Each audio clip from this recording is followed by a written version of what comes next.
اگر یہ حلوہ اور غلیظ ایک ہے تو دونوں کو کھا کر دکھاؤ. انہوں نے بشکل خنزیر گندگی پخانہ گو کھا لیا اور پھر صورت آدمی ہو کر حلوہ کھا لیا. اس کو حفظ مراتب کہتے ہیں جو واجب ہے. السلام علیکم.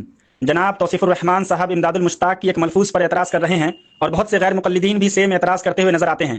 اس کا جواب دینے سے پہلے ہم حضرت حکیم الامت رحمۃ اللہ علیہ سے اس کتاب کی اہمیت آپ کے سامنے پیش کر دیتے ہیں. حضرت حکیم الامت مولانا اشرف علی تھانوی رحمۃ اللہ علیہ اپنی ایک کتاب القول الجلیل میں لکھتے ہیں کہ مجھے سوانح عمریز میں دلچسپی نہیں ہے. میں کہتا ہوں کہ سوانح عمری میں رکھا کیا ہے. ہاں، حضور صلی اللہ علیہ وسلم کے سوانح عمری بے شک ضروری ہے، اسی لیے کہ ان واقعات سے احکام ثابت ہوتے ہیں جن کا اتباع کیا جاتا ہے. پھر ان کے جمع کرنے میں احتیاط کس درجے کی گئی ہے. باقی بزرگوں کی ہر حالات قابل اتباع ہو رہی ہے. اور میں نے حضرت حاجی صاحب رحمۃ اللہ علیہ کی ایک تازہ اور مختصر سوانح عمری لکھی ہے. سو اس کی وجہ یہ ہوئی کہ ایک صاحب ہیں پٹواری، انہوں نے مجھ سے کہا کہ میں نے اقتباس الانوار کا ترجمہ لکھا ہے جس میں اپنے سلسلے کے کئی بزرگ کی سوانح عمری ہے. حضرت حاجی صاحب رحمۃ اللہ علیہ کے حالات میرے قابو سے باہر ہیں، لہٰذا آپ میری اس میں مدد کیجیے.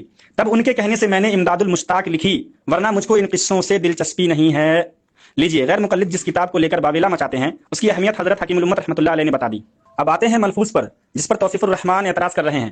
فرمایا کہ ایک موحد سے لوگوں نے کہا کہ اگر حلوہ و غلیظ ایک ہے تو دونوں کو کھاؤ.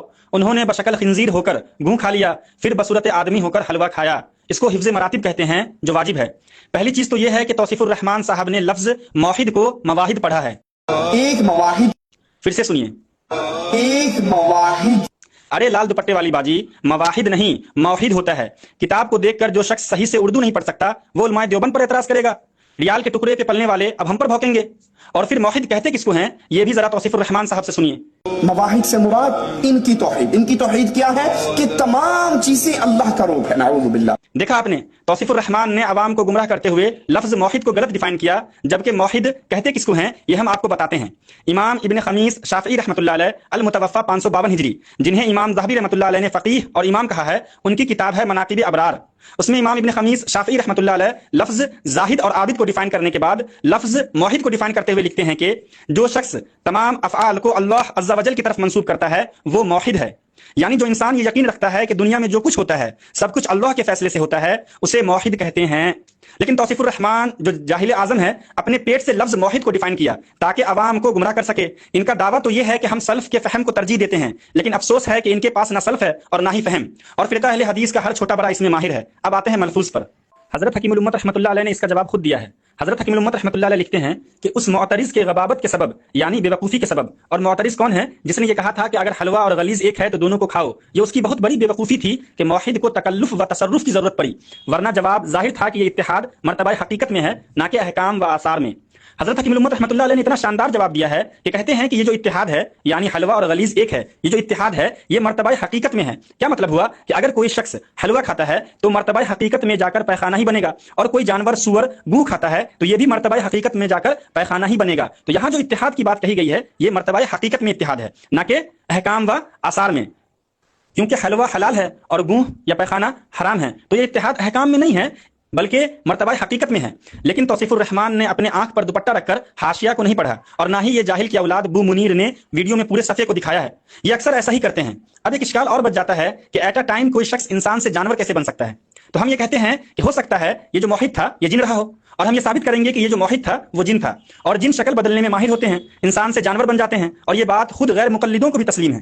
حافظ ابن تیمیہ رحمۃ اللہ علیہ اپنے فتاوی کی کتاب فتاوی ابن تیمیہ میں لکھتے ہیں، جس کا اردو ترجمہ خود غیر مقلد عالم نے کیا ہے، جلد نمبر 19 اور 20 کا، کہ جن انسان اور جانور کی شکل اختیار کر سکتا ہے، اور سانپ، بچھو، گائے، بیل، اونٹ، بکری، گھوڑے، گدھے اور پرندوں اور کسی کی صورت میں بھی ظاہر ہو سکتے ہیں، اور انسانوں کی صورت میں بھی ظاہر ہو سکتے ہیں. اسی طرح غیر مقلد مولوی زبیر علیزئی صاحب لکھتے ہیں کہ یہ عام لوگوں کو بھی معلوم ہے کہ جن مکلف مخلوق ہوتا ہے، جنوں کا مختلف اشکال اختیار کرنا بھی ثابت ہے.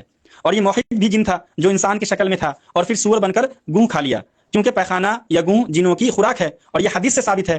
صحیح مسلم کی حدیث نمبر 1007 ہے، جس کو ابن تیمیہ رحمۃ اللہ علیہ نے بھی نقل کیا ہے کہ حضور صلی اللہ علیہ وسلم نے فرمایا کہ ہڈی اور لید یعنی پیخانہ، گوبر یا گوں، ہڈی اور لید سے استنجا نہ کرو، یہ تمہارے بھائی جنوں کا زاد ہے، جنوں کی خوراک ہے. تو اشکال کس چیز کا؟ اگر کوئی جن سور کی شکل اختیار کر کے گوں کھا لیا تو کون سی بڑی بات ہو گئی؟ یہ تو اس کی غذا ہے، یہ تو اس کی خوراک ہے. اور ہم ثابت کر آئے ہیں کہ جو موحد تھا وہ جن تھا. اس کے باوجود غیر مقلد توصیف الرحمان نے بڑی بے شرمی کے ساتھ تصرف کے واقعے کو وحدت الوجود کا نام دے دیا اور اپنے پیٹ سے چیزوں کو گر کر عوام کے سامنے بیان کر دیا. یہ غیر مقلدوں کی پرانی عادت ہے. اگر غیر مقلدوں کے نزدیک تصرف کر کے شکل بدلنا وحدت الوجود ہے تو یہ تو آپ کا عقیدہ ہے، آپ کے اپنے بڑے نواب صدیق حسن خان صاحب، جس کو رئیس ندوی جو خود وکیل سلفیت ہے امام العلام کے لقب سے یاد کرتے ہیں، نواب صدیق حسن خان صاحب کی کتاب ہے خیرۃ الخیرہ، جس کا ذکر ان کی سوانح پر لکھی گئی کتاب معاصر صدیقی میں بھی ہے۔ نواب صدیق حسن خان صاحب اپنی کتاب خیرۃ الخیرہ میں شیخ حسین صاحب کی حکایت نقل کرتے ہیں کہ شیخ حسین بڑے خطیب تھے، وعظ و نصیحت کرتے تھے۔ ایک دفعہ ایک مجلس منعقد کی گئی تو سلطان کی طرف سے شیخ حسین کو وعظ کرنے سے منع کر دیا گیا، تو شیخ حسین نے اس کی شکایت اپنے مرشد شیخ ایوب کلاس سے کی۔ آگے لکھا ہے کہ سلطان بیت الخلاء میں تھے اور شیخ ایوب صاحب دیوار میں سے جھاڑو کے ساتھ بڑے شیر کی شکل میں، لفظ شیر کلا یوز ہوا ہے، بڑے شیر کی شکل میں نکلے اور منہ پھاڑ کر سلطان کو نگلنا چاہا، جس کی وجہ سے سلطان کانپ کر بے ہوش ہو گئے۔ اور پھر جب ہوش آیا تو شیخ ایوب کہتے ہیں کہ شیخ حسین کو واز کرنے کی اجازت دو ورنہ میں تجھ کو ہلاک کر دوں گا۔ پھر اسی دیوار میں گھس گئے۔ یہاں تو ایک آدمی شیر بن جا رہا ہے، جھاڑو کے ساتھ دیوار میں گھس جا رہا ہے، ڈرا رہا ہے، دھمکا رہا ہے، اور یہ سب آپ کی کتابوں میں موجود ہے۔